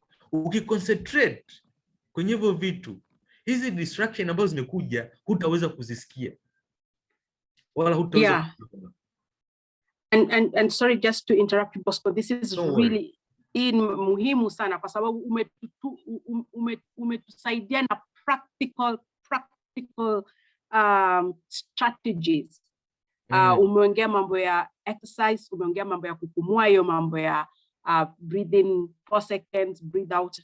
You're talking about, how to distract yourself. Ndio usione huyu mwenye anakuletea shida. And I believe you can use any of the senses. Yes. And you've gone and umetuonyesha sana nini tunaweza fanya, na umeongea mambo ya journaling, kuandika, niandike mawazo yangu. Na naona sasa ni kama wakati yetu inaenda kuyoyoma, huwa nasikia watu wasema hivyo. Na ndio uendelee, nataka kuona kama kuna mwenye nataka kuuliza swali ama kusema neno, ndio sasa tukiingia mambo ya tukienda kumaliza. Kweli hatuwezi kusema everything today. Bila mtu mwingine amesema hii ni nzuri sana, hasa kipindi hiki ambacho ukatili umeshamiri. Hii elimu itolewe mpaka ngazi za serikali za mitaa na vijiji. Na kuna mwenye amesema shida tu ni wakati, time. So I just want to find out if there's anybody who wants to, mwenye nataka kuuliza swali, ama nataka make comment. Ndio sasa tupate Bosco akimalizia na tulete Onesimo akimalizia, alafu tuseme ni aje tutaendelea na hii kuongeleshana, kwa sababu pia tulianza late kidogo, so pengine tutaongeza like 10 minutes. We are supposed to finish 1 minute in 1 minute, but pengine we'll add maybe 10 minutes because tulianza late kidogo. Sasa kama uko na swali, pengine unaweza carry up your hand kama unaweza, ama unaweza tu kuweka your mic on na uulize ama useme comment very quickly. I'll give us 1 minute. If nobody says anything, I'll give it back to Bosco, because Bosco anatuambia the strategies and is using very practical examples for us as teachers. Nani ako na neno ama swali ama jambo? Nicodemus? Nicodemus, kwanza nilikuwa nataka unifafanulie kidogo. Ulikuwa umesema mambo ya WHO, sikuelewa vizuri. Lakini pengine sasa unaweza kutueleza ni nini ulikuwa unajaribu kusema? Ama swali lolote. Kuna Nicodemus wawili, kuna mzee Soko Etilawe. So I think that is mzee Soko. Yes. Nicodemus Soko, tafadhali, kama uko na jambo ulikuwa unataka kusema. Okay. Nicodemus is anybody else mwenye ako na swali, comment ambao unataka kuongea, tukusikie sauti. Okay, in that case tutarudi kwa Bosco. Sasa Bosco, tuone ni kama tukienda kumaliza, na nataka kupatia tu hii example kwa sababu hizi vitu ni vizuri sana. Pengine mtu anaweza kusema, unajua journaling is not in our culture. Is there an alternative to journaling? Nilikuwa nasoma pahali Zimbabwe wako na something wanaita grandmother benches. Na wanasema hizo grandmother benches has been able to help deal with sononona in a way that is even higher than vile dawa ilikuwa inasaidiana. Lakini nataka kupatia example. Mimi my mother is a teacher. She's a retired teacher now. Na saizi Mr. Soko is ready to ask a question. So Soko, nitanyamaza uulize swali. Mr. Soko, tafadhali. Sijui kama utanisikia sasa. Tutakusikia. Ni swali ambalo nilikuwa najaribu kuliangalia, ni kuhusu jinsi ambavyo walimu mmoja wapo ni mwalimu, na ninajaribu kuangalia kwamba ndio maana mara ya kwanza nikasema, je, maneno hii itatusaidia wapi na itatufikisha wapi? Nikaangalia tena nikaona tutakuwa tumeongea sana.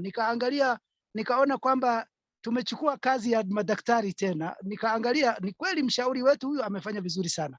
Lakini je, mwisho wa siku tunafanyaje? Nobody answered this. Hakuna mtu alisaidia. Hatuwezi kufikiri mwalimu aliweza kujipatia mshahara akaweze kujisaidia na family nini. Vitu kama hivi ni vitu vigumu. Tunafikia tunasema WHO inafanya nini? Tunataka kuona wizara ya elimu inafikiri nini? Tunakuona wizara ya jamii inafanya nini? TAMISEMI nini vitu kama hii. Si kweli hakuna mtu kabisa. Angalia mshahara wako. Jibu la mtaalamu wote anasema, ni wewe mwenyewe bwana. Utajisaidia mwenyewe. Bado tumeachwa porini. Why do we have to discuss this? Kama ndio najiuliza mpaka nacheka alafu natamani kulia. Asante.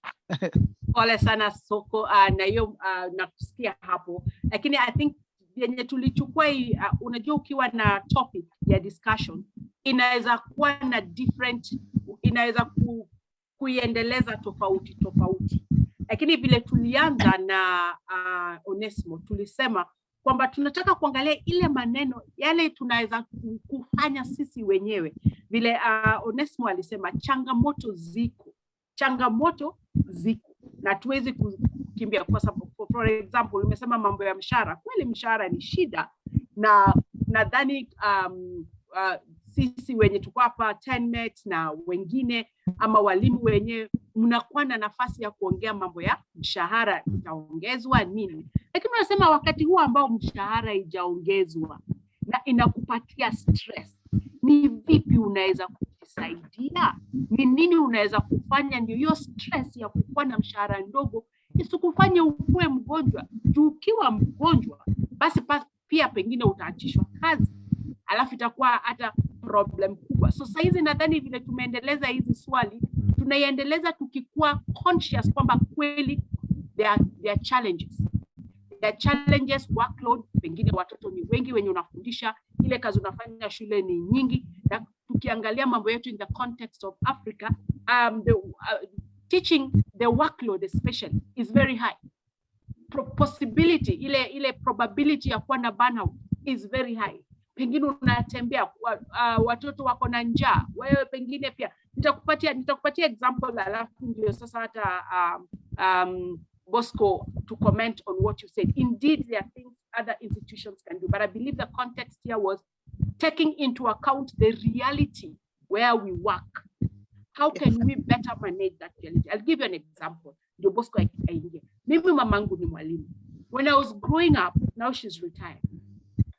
Mamangu alikuwa akikuja nyumbani, mimi nilikuwa firstborn. Tungekaa tunaangalia kama kuko karibu kufika. Na kama kuko karibu kufika tungepatiana signal. Alafu sisi wote tunakimbia kwa nyumba, kila mtu you want to be careful. Juu alikuwa na hasira. Akikupata mkutane hapo sebuleni na uko unafanya maneno mzuri, unajua pengine utapata kofi. Lakini saa hizi nikiangalia vizuri, I can now understand. challenge ilikuwa your stress. Salary ni ndogo, burden ni kubwa, lakini sasa pengine angejua na hii Bosco ukisikia, because these are the practical realities that Bosco is trying to explain. This is how maybe you can manage it so that that stress does not turn into, for example, diabetes. Because when you look at other physical sicknesses, you'll realize that teachers, there's a research that I was reading that shows that teachers in that population, teachers had a higher probability of having high blood pressure compared to another set of population. So I hope kuna mikono miwili, in fact so naona hapa kuna mikono miwili, kuna Golanga na Ali. Tafadhali swali na comment, alafu tukienda kumaliza. Asante moderator, bila shaka mnanisikia. Labda nianze na kujitambulisha. Mimi naitwa Magolanga Shagembe, ni mwadhiri msaidizi kitengo cha saikolojia chuo kikuu cha Dar es Salaam, lakini pia ni rais wa chama cha wanasaikolojia Tanzania. Napenda na mimi kuchangia tu kidogo kwenye mjadala. Nimeshawapongeza tayari kwa hiki ambacho kinaendelea leo, kwamba kuna mtu aliuliza kuhusu uhusiano uliopo kati ya afya ya akili na ya akili na mwili. Kuna uhusiano mkubwa sana kwa sababu utendaji wa akili au afya ya akili kwa ujumla inashaibiana na afya ya mwili, kwamba kama kuna changamoto yoyote kwenye namna ambavyo mtu anafikiri, anahisi pamoja na matendo yake, pia mifumo ya mwili huwa inaathirika. Utendaji kazi wa mwili kwa maana ya hata mmeng'enyo wa chakula, msukumo wa damu, pamoja na mambo mengine kwenye mwili huwa yanaathiriwa kwa kiasi fulani. Na ndio maana sasa hivi kumekuwa kuna wimbi kubwa sana la magonjwa yasiyoambukizwa ambayo moja ya chanzo chake ni changamoto kwenye afya za au magonjwa ya akili. Lakini vivyo pia kama mtu ana shida kwenye mwili wake, kwa mfano watu ambao wana chronic illnesses, ana diabetes, labda ana ugonjwa wote ule ambao unamsumbua kwenye mwili wake, anakuwa kwenye hatari pia ya kupata matatizo ya afya ya akili, kwa sababu hivi vitu vinashaibiana.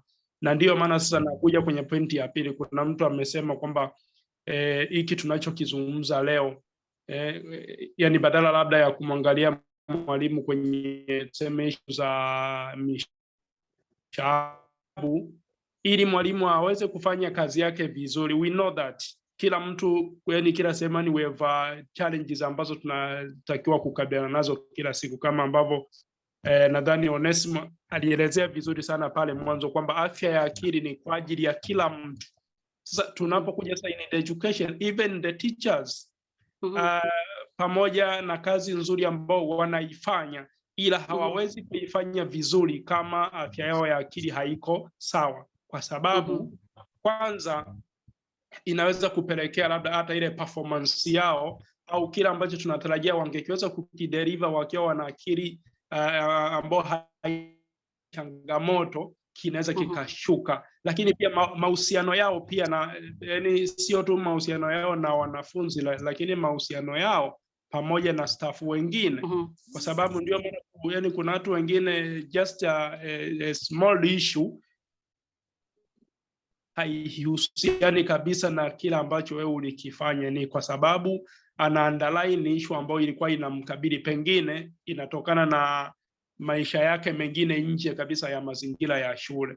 Kwa hiyo sasa nini ambacho walimu wanapaswa kukifanya sasa ni kuendelea, wapate uelewa kwanza kuhusiana na hizi issues za mambo ya afya ya akili, ili waweze kudeal na issues kama zinawahusu wao, lakini pia sometimes kama zinawahusu wanafunzi, ili kuhakikisha kwamba kuna yanafikiwa yale malengo ambayo yanakuwa yamewekwa kwenye mfumo wa elimu. Nashukuru, naomba niishie hapo kwa sasa. Asante sana kwa nafasi. Asante sana for your contribution. Na nadhani pia tulikuwa na Ali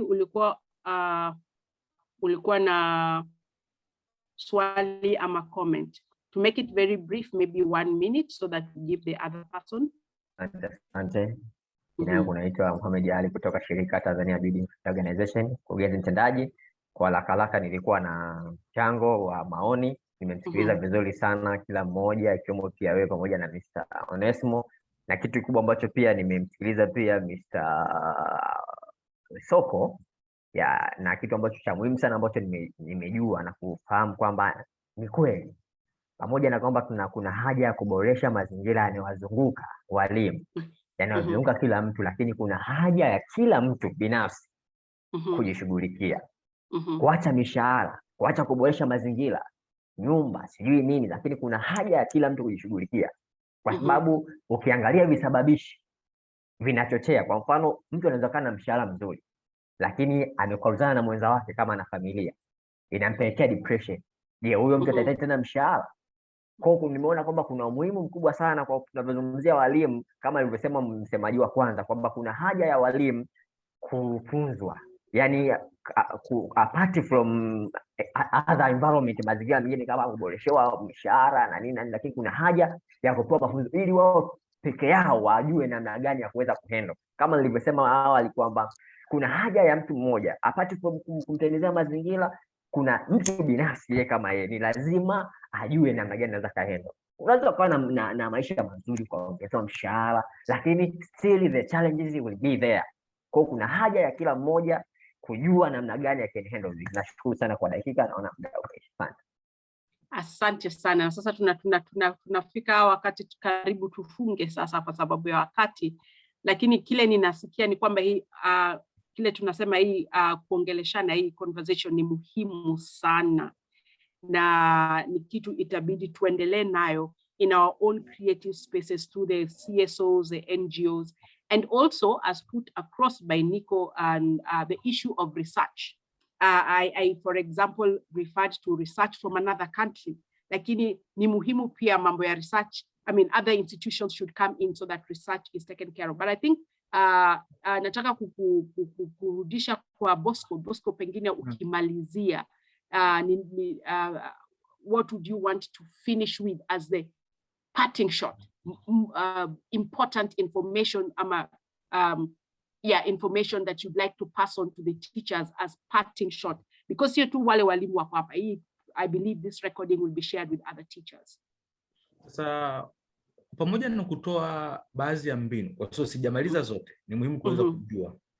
Sijamaliza zote kwa sababu ya muda, na kuna mbinu ambazo nimeziacha ambazo kila mwalimu anapaswa aweze kufundishwa ili awe na uwezo mkubwa wa kuhimili hisia. Ili pia kuhimili changamoto ambazo anakutana nazo. Kuna swala pia la kuweza kuangalia other alternatives like music, art, food, exercise.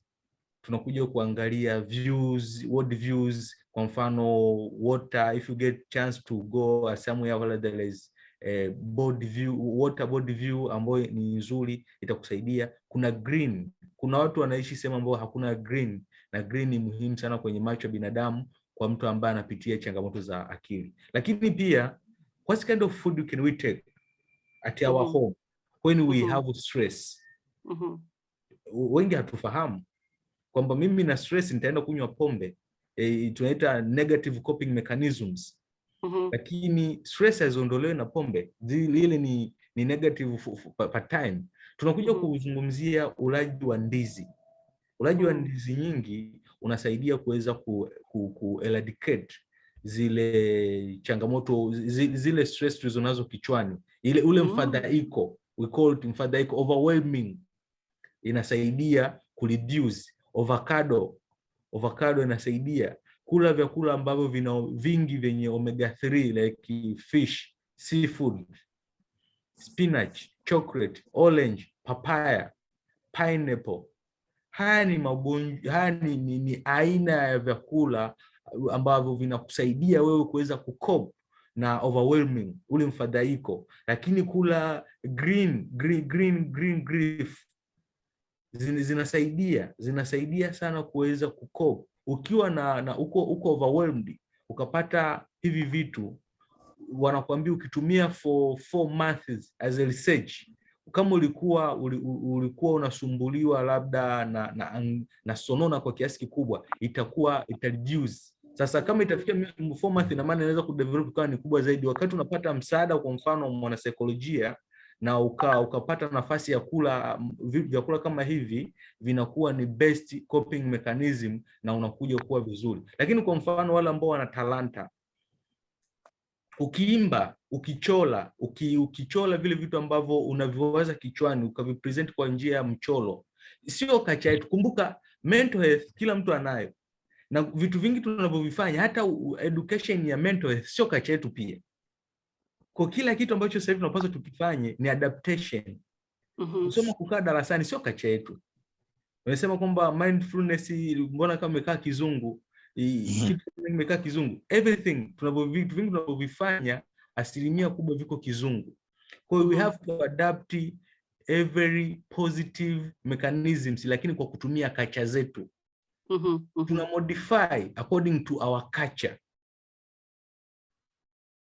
Kwa hiyo chola as you according to your culture, lakini pia people should do their favorite things. Japokuwa ukiwa kwenye challenges, ile favorite thing una lose interest, lakini ukisha lose interest kwa kiasi kikubwa, inapaswa uweze kutafuta msaada. Lakini ulizungumzia mfano mzuri wa Zimbabwe ambao ulikuwa unatumika zamani, lakini sasa hivi pia wameanza kuadapt wazee kuweza kutumika kuzungumza na wajukuu zao, kuzungumza na vijana. Talk with the people you trust. Kwa Tanzania ni ngumu kwa sababu kuaminiana ni kazi ngumu sana. Yaani hata kama ni mtu mzima, Tanzania haamini. Sasa kama uamini, it means that kuna wale watu ambao wewe unawaamini. Unajua kwamba this person I can present this and he can listen.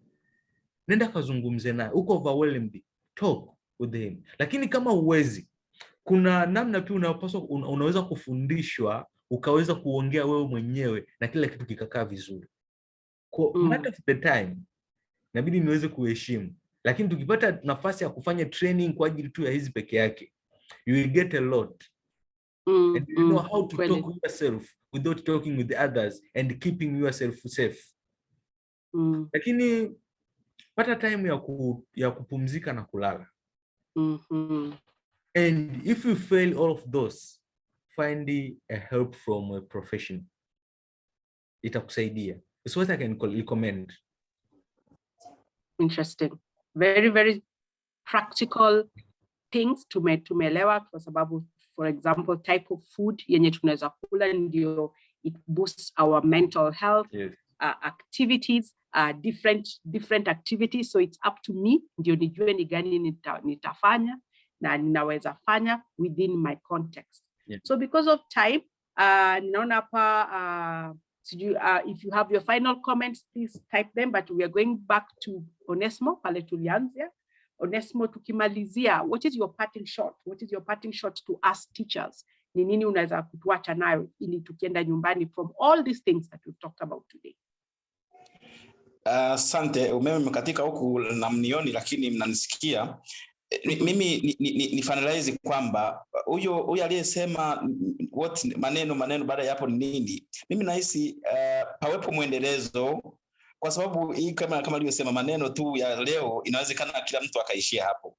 Mimi nadhani pawepo muendelezo, inawezekana ikawa sisi au ni wengine au support yoyote ambayo mnaweza kuendeleza kupata elimu hii, mkaleta walimu, mkaleta watu wenu, partner wenu, wakaweza kupata elimu ya namna hii mpaka pale watakapo kuwa na uwezo wa kujifanyia wao wenyewe haya mazoezi waliopewa leo, kwa sababu hii ni theory, inahitaji practical.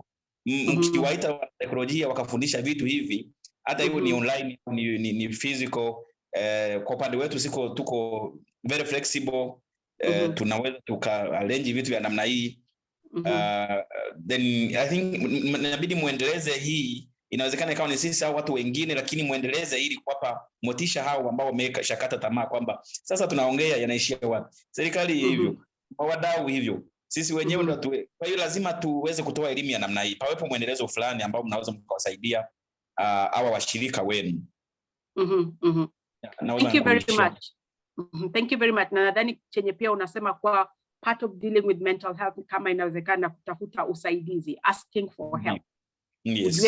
When you really need to get help, to try and reach out for help. Of course, Bosco says that also is connected to the issues of trust, being able to know that this is somebody I can trust.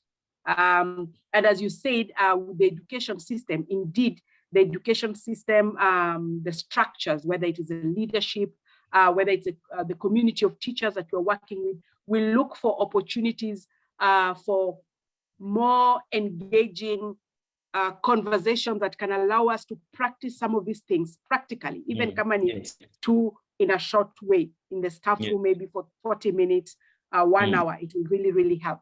And I think karibu nitarudisha hii kwa 10 lakini as the moderator nataka kusema nimesoma, kuna vitu nimeelewa ambayo sikuwa ninaelewa. Tukianza ninataka kusema asante sana, sio tu kwa wenzetu Bosco na Onesmo, but also kwa wenzetu wenye tulikuwa tunasikiza, wenye wame make comment. I want to give it back to 10 minutes, but as I said at the beginning, one of the things, 10 minutes will allow me to say this, one of the things we're looking at is running a campaign for the next 2 weeks, I mean, within this month, and we'll be talking about this, mkisikiza muingie, campaign ya kuendeleza kuongeleshana mambo ya mental health kwa walimu through different platforms, to look for opportunity for talking about mental health, whether it is through inviting somebody into a staff room to talk to us, or whether it is through a webinar such as this. We are trying to bring different organizations together so that for almost 2 weeks, we can have spaced out activities, because the more we understand, the more we become aware, the more it becomes okay to talk about mental health, the better equipped we will be to support each other, but also to take responsibility over our mental health. Because as somebody said here already, mental health is health. If we are healthy mentally, it affects our physical health. When we are physically not healthy, it affects our mental health. And in all those situations, the better equipped we are to manage it and to adapt, the better it is for each one of us. So I want to say thank you very much for the time na kwa hiyo opportunity kuwa moderator. Nataka sasa nione kama Sophia wa 10 nataka kurudishia mic ndio tufunge. Sorry for all my broken Kiswahili. It is Alice, not Sophia. Alice, yes. Alice. Yes. Nashindwa nianzie wapi na maneno yameniishia kwa sababu session imekuwa hot, imekuwa nzuri. Nipende kuwashukuruni sana kwanza kwa panelists wetu.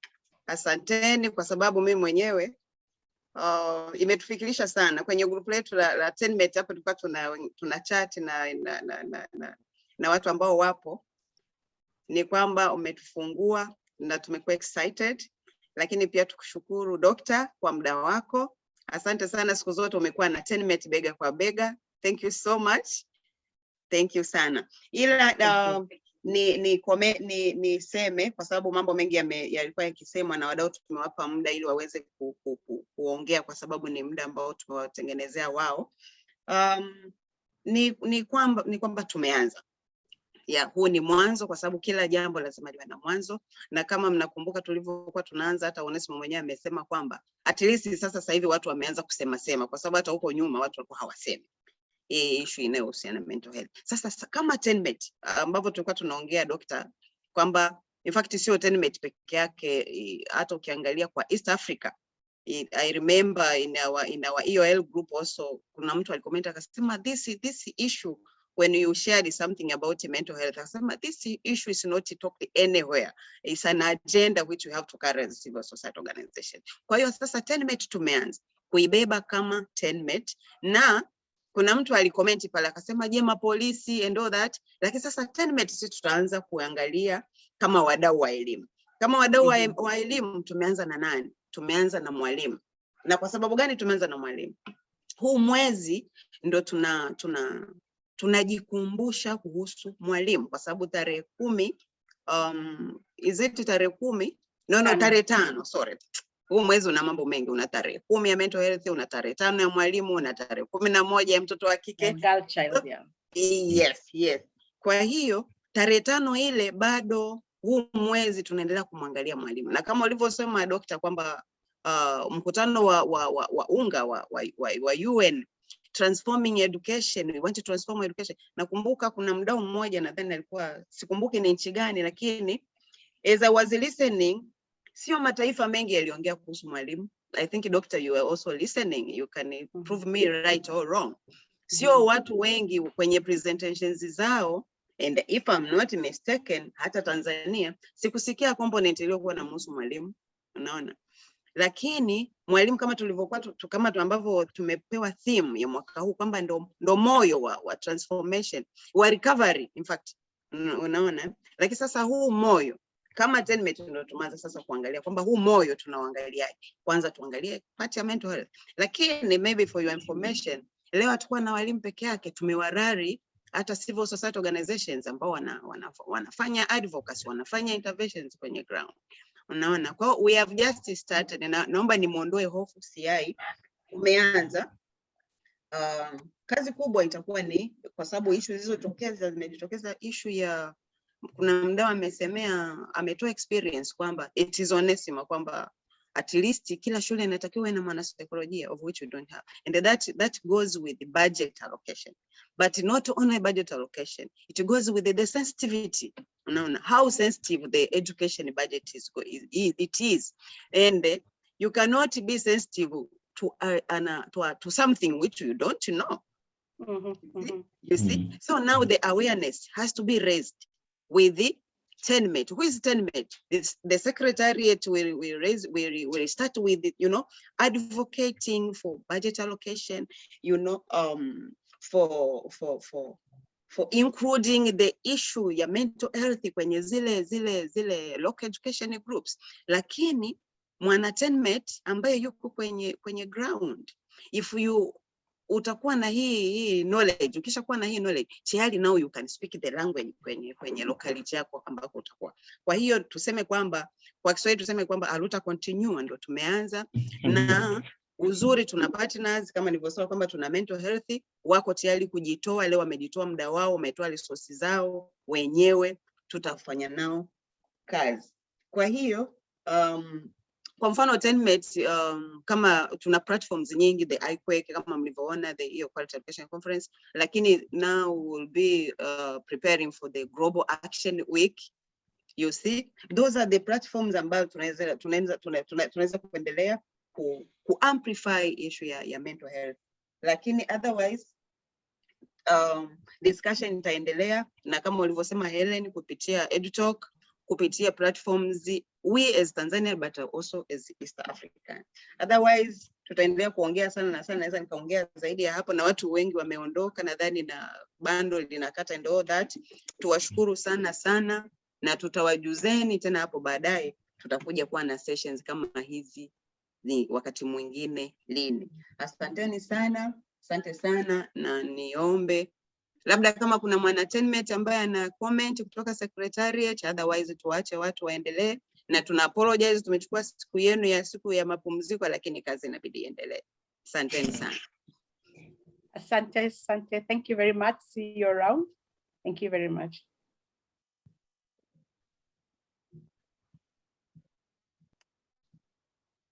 Thank you and bye-bye. Bye-bye. Asanteni sana.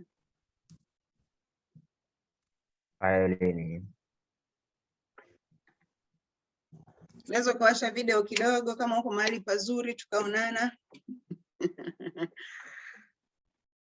Bye bye.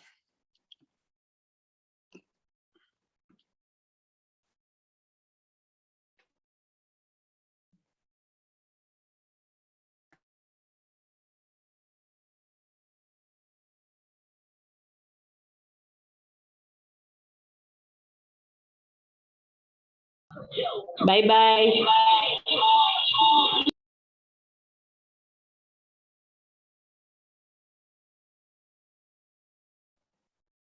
Asante Fidea, asante sana.